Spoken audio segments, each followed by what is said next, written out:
একজন সন্তান সে ইসলামাইজ করার জন্য বাবার কি কি পদক্ষেপ নেওয়া উচিত বা কিভাবে তাকে ছোটবেলার থেকে লালন পালন করা জি, উচিত? শুকরান কাথিরা। সন্তান কিভাবে লালন পালন করবে মা বাবা, এ বিষয়েও আল্লাহ তাবারাক ওয়া তাআলা যেমন বিস্তারিত বর্ণনা করেছেন, তেমনি রাসূলুল্লাহ সাল্লাল্লাহু আলাইহি ওয়াসাল্লাম বর্ণনা করেছেন।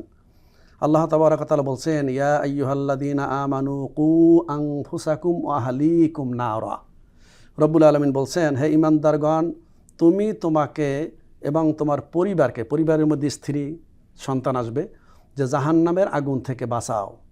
তাহলে সন্তানের জন্য এমন পথ সে সৃষ্টি করবে বাবা, এমন পথ সে তৈরি করবে যাতে সন্তান আল্লাহর জান্নাতের দিকে ধাবিত হয়, জান্নাতের পথে সে চলতে পারে।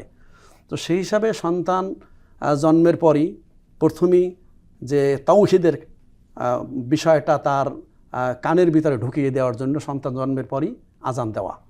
এ ব্যাপারে আমরা হাদিস দেখি, আযানা রাসূলুল্লাহ সাল্লাল্লাহু আলাইহি ওয়াসাল্লাম ফি উযুনিল হাসান ইবনে আলী হিনা ওয়ালাদাতহু ফাতিমা রাদিয়াল্লাহু তাআলা আনহু ফিস সালাহ।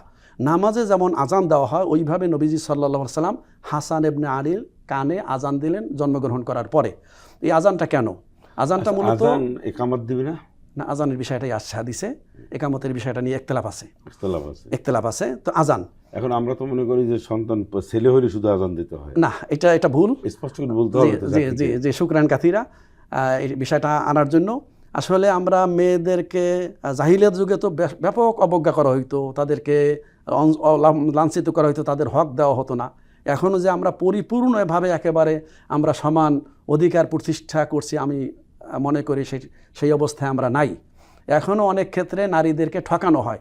তো এখানে আজান দেওয়ার বিষয়টা শুধু ছেলে মানে পুত্র সন্তান হইলে আজান দিবে, কন্যা সন্তান হইলে আজান দিবে না, এমন কোনো কথা না। আজান ছেলে হোক মেয়ে হোক আজান দিতে হবে। আজান কে দিবে? সাধারণত আজান দিবে যে বাবা দিবে, বাবা যদি থাকে বাবা দিবে, না হলে বাবা না থাকলে দাদা থাকলে দাদা দিবে, অথবা যে কোনো একজন আজান দিবে, যারা ভালো যে আজান দিতে পারে। এখন এমন যদি হয় যে বাবা মা পুরুষ কেউ নেই, আছে শুধু নারী, হয়তো পুরুষ এমন একটা পজিশনে রয়েছে যে তারা আসতে পারতেছে না বা দূরে আছে, এখন মায়ের সাথে তার মা আমার দাদি থাকে, নানি থাকে, এরা আজান দিলে সমস্যা আছে? আজান তো ওটা আসতে দিবে, কেউ শুনবে না, এটা দিতে পারে।